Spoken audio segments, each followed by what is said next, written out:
We ask the questions. What is needed in the world?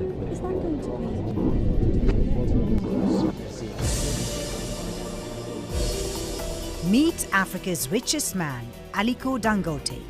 Forbes magazine estimates his wealth at $25 billion, making him the 23rd richest man in the world with a growing portfolio of investments across Africa.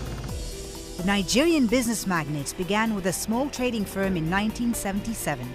Today, his businesses cover everything from cement manufacturing, food processing to freight. Dangote Group employs about 25,000 people in Nigeria. It is building cement factories in 16 African countries and buying mining licenses from Kenya to Zambia. Aliko Dangote has taken on the aura of an economic folk hero for some, turning a loan from his uncle into the most successful business conglomerate in Africa. But to others, he is a villain who's used his political connections to sideline the potential competition. Aliko Dangote talks to Al Jazeera. Aliko Dangote, thank you very much for talking to Al Jazeera. Thank you for welcoming us into your home here in Lagos. You're very welcome. Your story, Aliko Dangote, says what is possible about Africa. Tell us about your journey to success. How are you able to turn a loan from your uncle into the most successful business conglomerate on the African continent? You know, I mean, Africa is full of opportunities.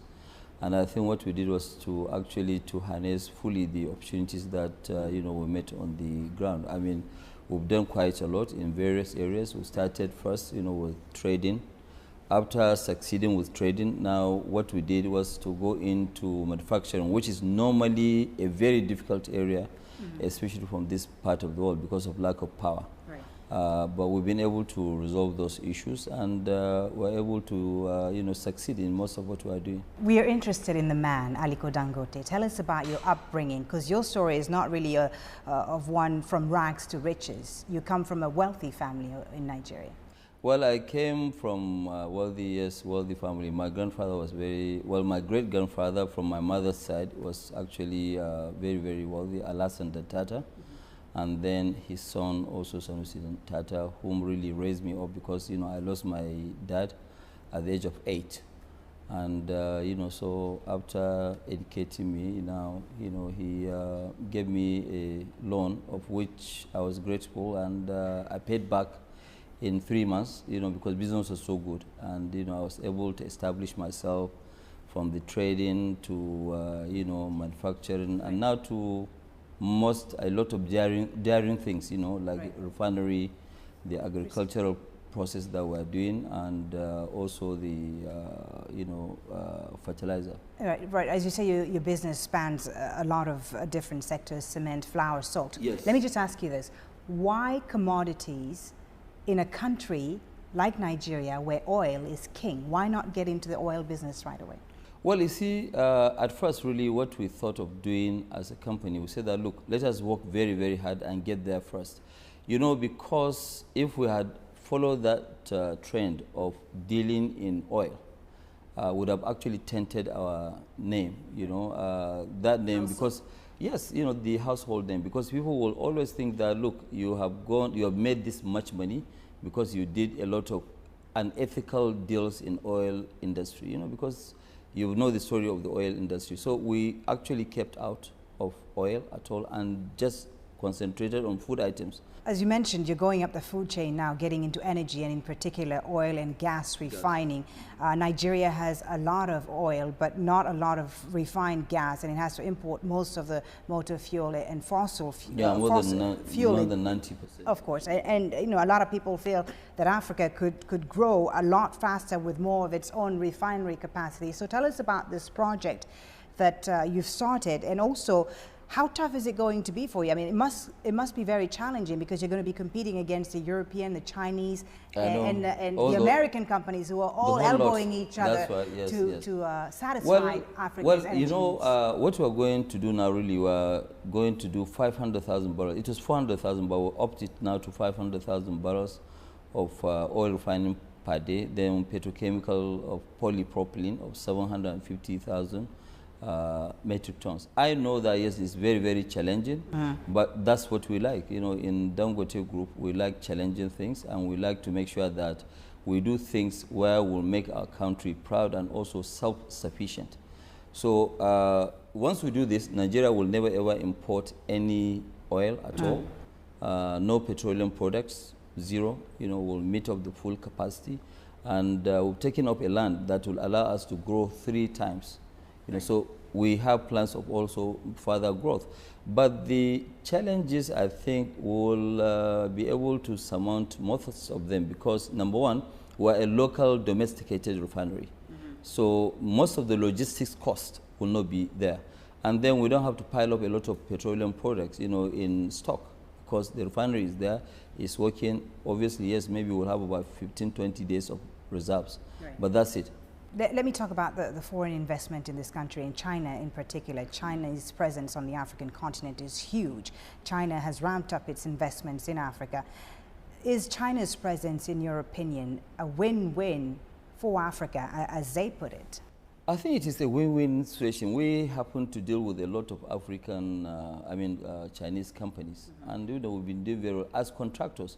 But I see most of what is happening, the Chinese are coming here mainly for mineral resources, for what they need. But setting up local domestic industries, I'm not really seeing Chinese people participating in local domestic industries. They are very big in construction, they are very big in providing infrastructure, but really bringing foreign direct investment, they are not as much as the Europeans. Because a lot of African businessmen, especially at the local level, complain about the Chinese competition. Well, they complain about maybe different competition. Competition in the sense of maybe smuggling of textiles, for example, in Nigeria, because they don't have textiles here.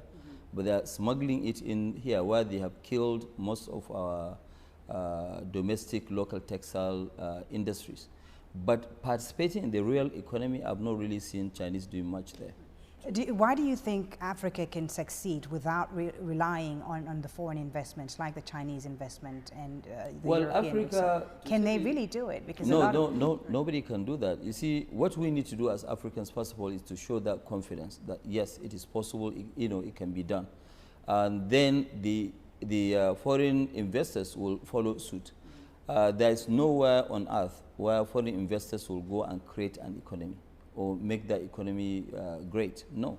The local people must move first. Right. When they move first, then they will be supported by the foreign investors. The richest man in Africa for the 4th year in a row, Aliko Dangote, 23rd on Forbes' rich list around the world.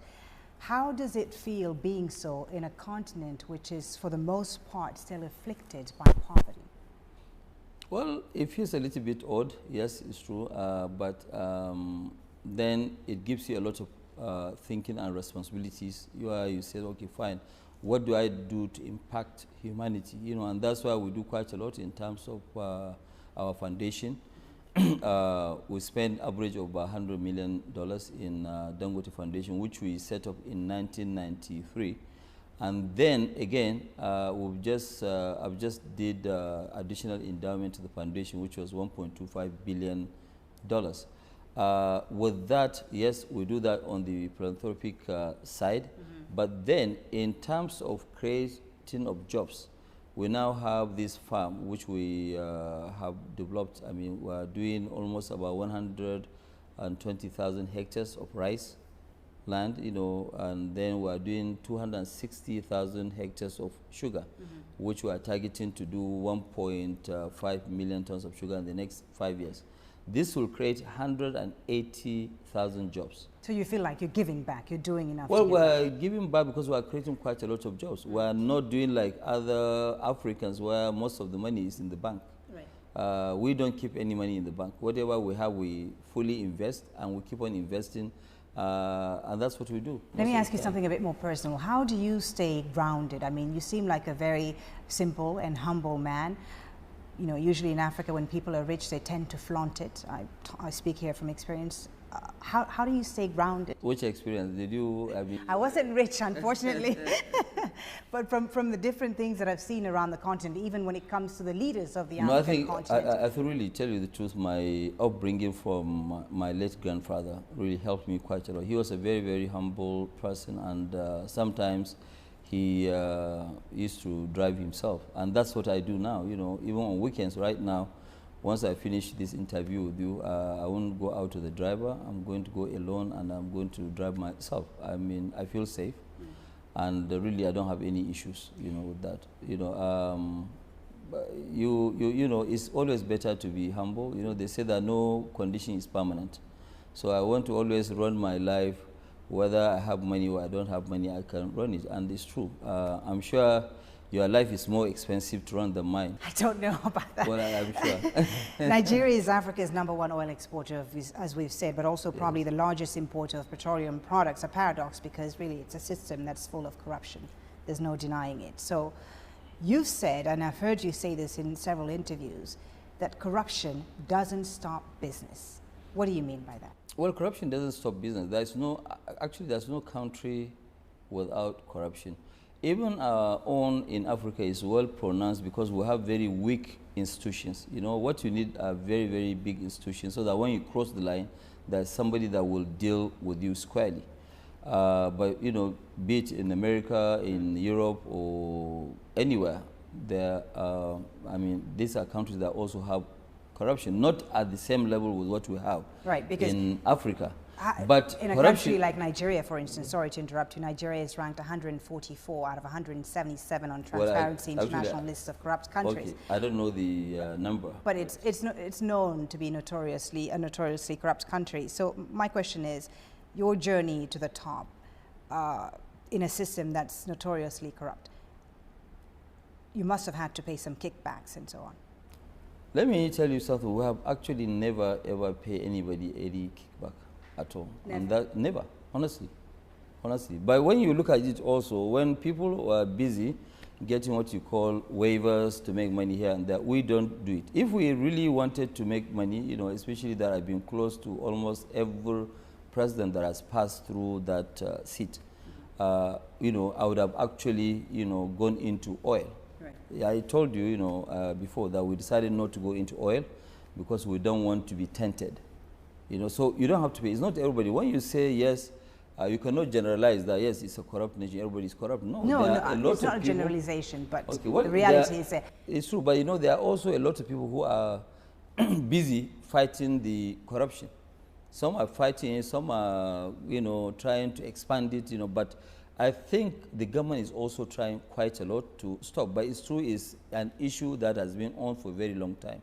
Stopping it in one day is not possible. Do you think the government is serious, this current government is serious about tackling corruption? I think yes, they are. They've been, you know, saying it. I'm sure you must have heard them maybe 10, 20 times, but they are very serious about it. There's no nation that will allow corruption to go deep into the society.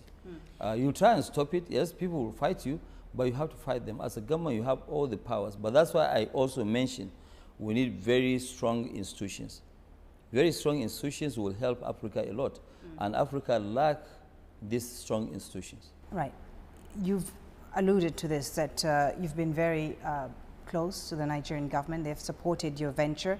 At one point, your company had exclusive imports rights in sugar, cement, and rice. No, we have never had exclusivity. But you have, there was nothing like exclusivity. There was nothing like exclusivity? Nothing whatsoever. So nobody, in fact, you know, right now, if you look at it, let me give you an example. We have invested heavily, maybe $6–7 billion in cement alone.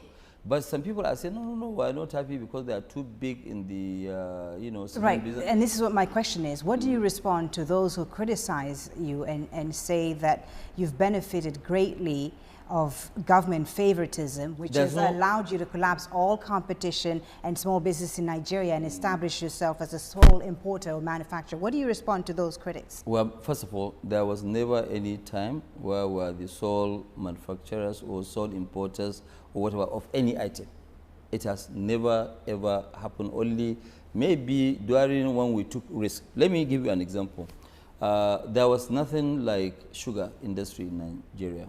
You know, and everything was imported, maybe small, the farming side. We took a risk in 1999 and opened up a refinery which we built with about $250 million then. Okay, so if we are the only ones having that sort of refinery, nobody was stopped. How can you say that somebody has given us a license? We are not giving a license to operate alone.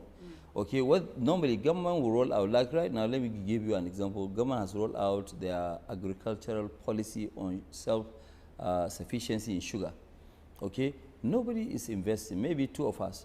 So tomorrow, when we are successful, somebody will rise up and say, ah, no, this is a monopoly. It's not a monopoly because nobody has been stopped. That's number one. Number two, government has always been begging people to come and invest. So if we hit the call of government to go and invest, is that a problem with that? But can you understand that some people may see your close ties with the government, whether it's former President Obasanjo or the current government, as they can see it as a sort of favoritism? Could you understand that? Let me tell you something. You know, during the regime of Obasanjo had never ever given me anything directly. And, you know, I know that but you helped finance his campaign, according to it. No, well, you know, whether I finance his campaign, but when I finance a campaign for anybody, it has no relationship. There are some African presidential campaigns that, yes, we fund, or we are part of the funding, but we have nothing to do even in the country. What we are looking for is good governance. Okay, so today, for example, you know, during Obasanjo's regime, which favors were we given? The greatest thing that we have actually hooked on was that Obasanjo said that, look, importers of cement, we don't want to see any imported cement. What we want you to do is to make sure that you go and do a backward integration, produce the cement locally. We have everything, and that's what we have been able to prove in 7 years. So does Aliko Dangote then epitomize the free market at work in Nigeria? Oh yeah, we do. Look, you see, today I am also a co-chair of the Nigerian Industrial Revolution. I've served in Foreign Investment Council. So if I serve on that one, my own duty today as a Nigerian, not as Aliko Dangote, is to keep convincing people to come and invest in Nigeria. And I keep telling people that, look, Nigeria is the best kept secret. If I don't want competition, I'll just sit down and keep quiet. But I think the country is much, much larger than my interest. Right. Okay, so the more investors that we have, the better. The unequal distribution of the oil wealth has contributed to a persistent inequality problem between North and South. Yes, I agree. The poverty in the North is in stark contrast to the more developed southern states, and more people are unemployed and, as you know, illiterate in the North than they are in the South, which some people say is really then no surprise that extremist groups like Boko Haram continue to have appeal in some areas of northern Nigeria. So what are you, as Nigeria's richest man, doing to address this inequality? Are you investing in the North? Because it seems that no one seems to be interested in investing in northern Nigeria because of the rising insecurity in the region. What are you doing for your... What we are doing right now, we're investing about $2 billion alone in sugar plantations, you know, to make sure that we make the country self-sufficient. And 100% of this investment is up north. You know, almost about 55% of our cement production is up in the north central part of the country. In the northeastern and northwestern part of the country, that's where we're doing this sugar. In part of the north central, which is Niger State, and also Edo State, the northern part of Edo, we're also growing rice. But in a nutshell, we'll be spending almost maybe up to about $2.5 billion by creating 180,000 jobs. And that's just a start. Right. So you agree then that to address the threat of Boko Haram, you need to... I said it before. To address the fundamental problems of the Yes, I said it during the World Economic Forum that, look, part of the only thing that we can do to stop Boko Haram is to create jobs. Because when you create jobs, they themselves, they will find it very difficult to recruit people to join them. Because, you know, everybody will be busy. But you are right, it is also very dangerous to allow people to just sit down morning, day and night, 24 hours, 7 days a week, while they have nothing doing. Right. Yeah, definitely. I mean, it's a recipe for crisis. Nigeria recently overtook South Africa as the continent's largest economy, but you wonder how much direct investment can this brand new economy truly bring if Nigeria is still defined by insecurity?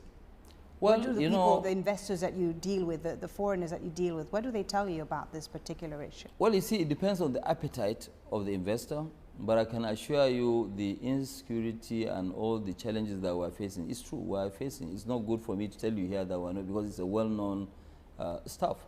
But also, it does not stop people who really want to invest. Because the country is very large, they can invest in some. Do you think the government sectors. has handled this security issue well? I think they have tried, their best, but they need to do more. That's the truth. I'd like to talk about religion, a sensitive issue in Nigeria. You were educated at Al-Azhar University, yes, which is the highest institution of Sunni Islam. What role has religion played in your personal life? I'm actually very, it's not always good. Whether you are a Muslim or a Christian, it's not good for you to be too extreme in your own religion. We all worship the same God. It's just different of beliefs. You believe in this or whatever, but religion is something that is between you and your God. And I personally don't believe that, I think we should practice mostly what they are practicing here in the South, because in the South you see that, yes, somebody, even in the North, I've seen some of my friends, they are married Christian, women, and they did not ask them to change their religion. So more tolerance. Yeah, so it's not even allowed.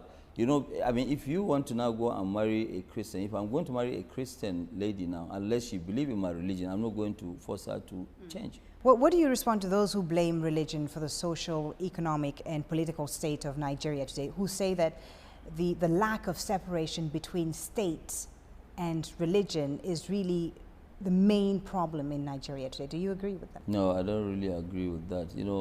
I mean, the state does not really play. It's a very liberal, state. It's a country where we say that we're secular.